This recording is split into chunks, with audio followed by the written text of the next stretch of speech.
और देखिए, PM Narendra Modi France के नीस शहर पहुंचे हैं, जहां पीएम मोदी का भारतीय समुदाय के लोगों ने स्वागत किया है।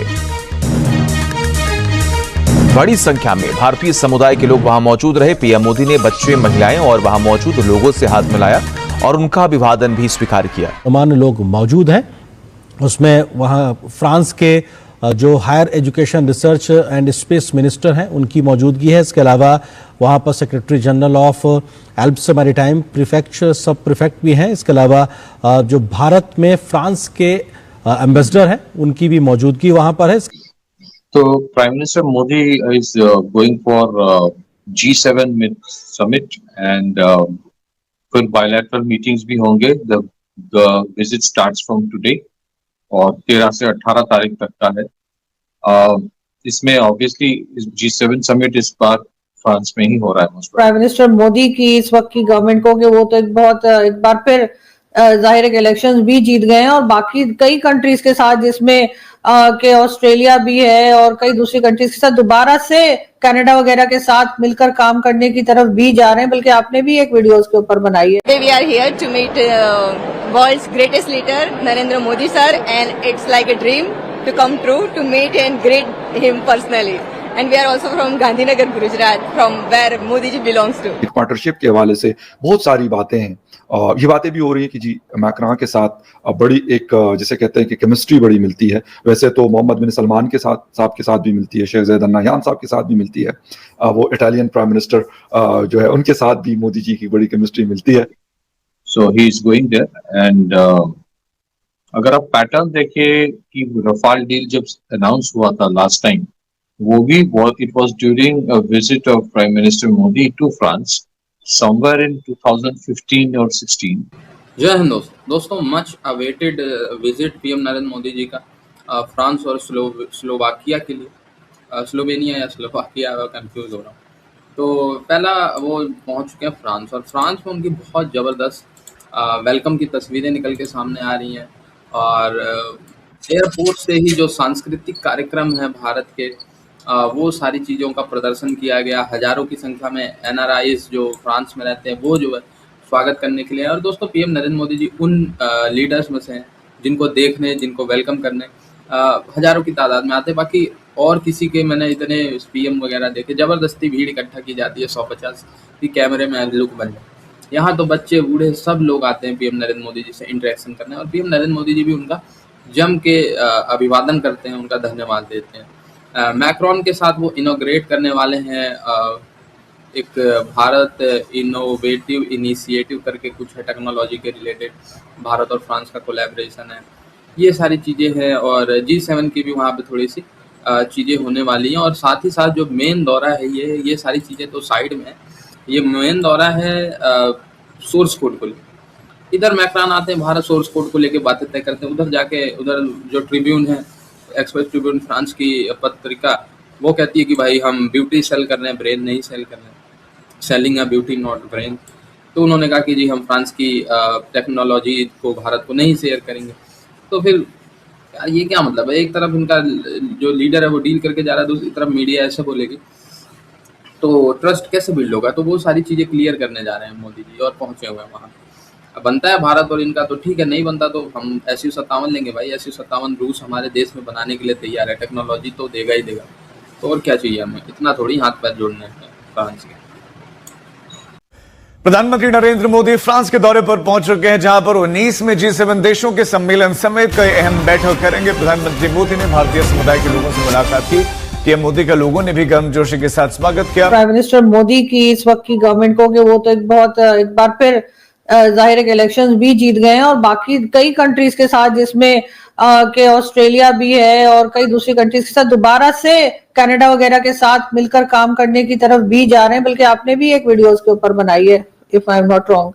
तो चाहे वो आर्टिफिशियल इंटेलिजेंस हो और दूसरी चीजों को लेकर, आपको क्या लग रहा है कि वो जो हमने अपनी तरफ से सोचा था कि भारत के साथ तो कोई खड़ा ही नहीं है, सब हमारे ही साथ खड़े हुए हैं, तो सर इस वक्त भारत की क्या पोजीशन है? देखिए, भारत नरेंद्र मोदी साहब के जो पांव हैं वो दोबारा लग गए हैं। पांव दोबारा लगने से मुराद ये है कि वो जो उन्होंने एक गवर्नमेंट बनाई थी, कोलिशन गवर्नमेंट, जो नेशनल कोलिशन गवर्नमेंट जो थी, वो उस वक्त तो ये लगा कि शायद वो उनकी पॉपुलैरिटी कम हो रही है, लेकिन ऐसे नहीं है। उनकी पॉपुलैरिटी जो है वो दोबारा बढ़ी है और वो सिंगल हैंडेडली गवर्नमेंट बना गए, उनको जरूरत ही नहीं है किसी की। सो मेरा ख्याल है कि मोदी साहब की जो आइडेंटिटी पॉलिटिक्स है, रिलीजियस पॉलिटिक्स है, डेवलपमेंट, वो कहते हैं जी मैंने डेवलपमेंट को वोट लिया है, साथ में खवातीन के अकाउंटों में पैसे भी डाल दिए हैं ताकि खवातीन के भी वोट शोट खींच सकें। मल्टीपल फॉर्मूलाज उन्होंने अडॉप्ट किए हैं and they are very much relevant. On the contrary Rahul Gandhi साहब जो है he has failed to impress the Indian youth, और उनको वो नहीं इम्प्रेस कर सके। मोदी साहब इम्प्रेस कर सके हैं और उनका इनकम्बेंसी फैक्टर जो है वो भी फर्क नहीं डाल रहा। दूसरी बात ये भी है कि जो मोदी साहब हैं वो उनके बारे में कहा गया वोट चोरी का नैरेटिव, वो भी राहुल गांधी उसको अवाम के आगे उस तरह नहीं इस्तेमाल कर सके द वे कि it could have damaged Narendra Modi's electoral strength in Bihar.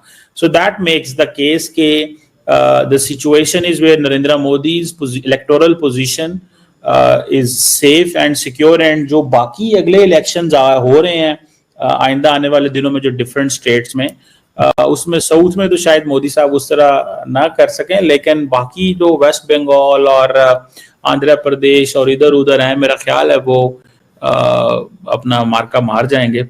सो उनको आता है कि मजहब, आइडेंटिटी, पैसे खवातीन के अकाउंटों में डाल दो, डेवलपमेंट करा दो, वोट इलेक्शनों से पहले ही कोई पैसा फ्लो करा दो उस स्टेट के अंदर, तो वो बहुत सारी।